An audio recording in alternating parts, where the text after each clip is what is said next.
What is up, you beautiful mother punchers? My name is Quinn, and I host a podcast called And Volume for All, which you can find in the notes below. But this is a segment called New Releases for All. Hope they didn't put the logo over my face. So, this week, I took about 4 minutes and 50 seconds to listen to Metal's new It Girl, Sleep Token, and their single, Caramel. Sleep Token seems to want to be the radio-friendly version of extreme metal, combining the elements of modern pop, R&B, and a little bit of hip-hop into something resembling black metal. I think it's supposed to be avant-garde, but the problem is that for me, there's nothing really edgy or difficult or challenging about it. Now, don't get me wrong, the song is not bad. It's not interesting enough to be bad. It just sounds like two things put together for the sake of putting two things together. Like we're all supposed to go, whoa, they turned pop into black metal. But they didn't. Like they're trying to shoehorn the malevolent forces of nature buried deep within the roots of an ancient northern forest into a bonus track by Post Malone. And I don't know why. The combo doesn't really add anything to either sound, nor do they blend them in any way that's unique or interesting. Remember when they put out Reese's Pieces inside the peanut butter cup? It's kind of like that. I got one of those while I was standing in line at the grocery store, and my wife asked me, how does it taste? And it really didn't taste like anything other than Reese's Pieces jammed into a peanut butter cup. So I told her it tasted like marketing. And I think that's my review of Caramel by Sleep Token. It tastes like marketing. Ghost.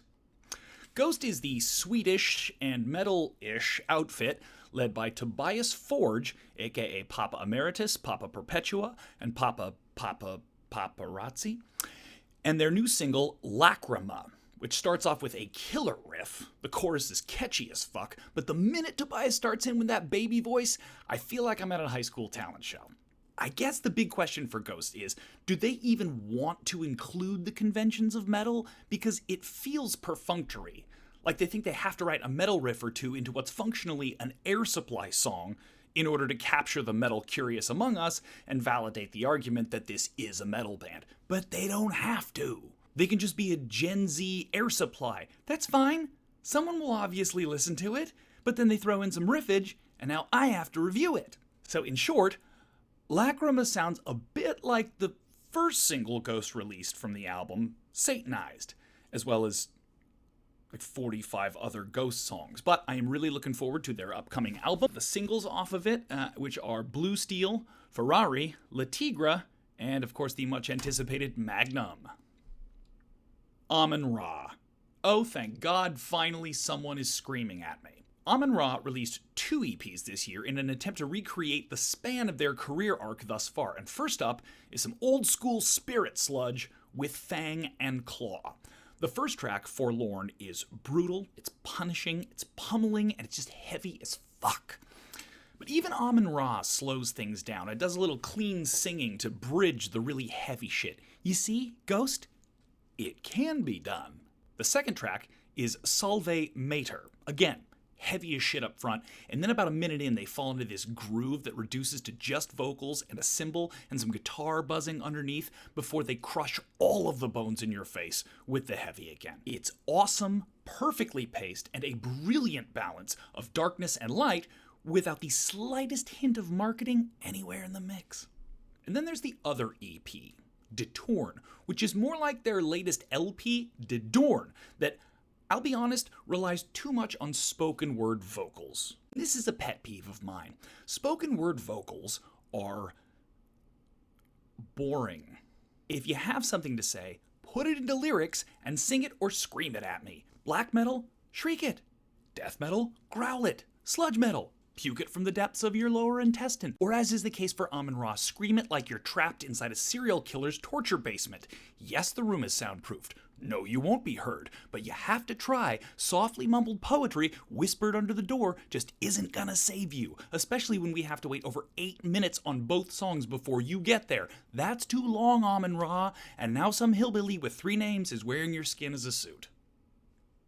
If I wanted to hear someone talking, I'd just listen to a podcast like, I don't know, And Volume for All. I've heard good things.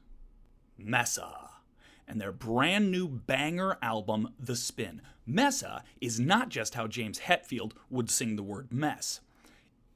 It's a female-fronted doom rock band out of Italy. Now for me, this is how you include metal in music that isn't full-blown metal. There are such great doomy riffs on songs like Fire on the Roof and the album closer Thicker Blood, which is just an outstanding end to a great album. But instead of growls, howls, or the sound of your bowels, it's the lead singer, Sarah Biancan's somber, sonorous lament. It's heavy and it's beautiful, because if you're talented and inventive enough, you don't have to choose. Sleep Token and Ghost, I'm looking in your direction.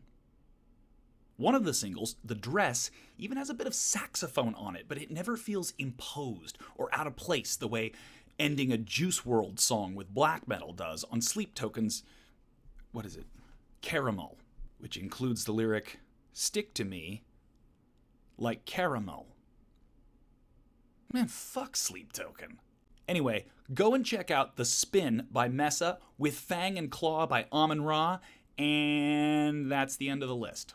Thanks for watching. Please like, share, and subscribe, as that's the best way for us to let the people know that the volume, it is for all.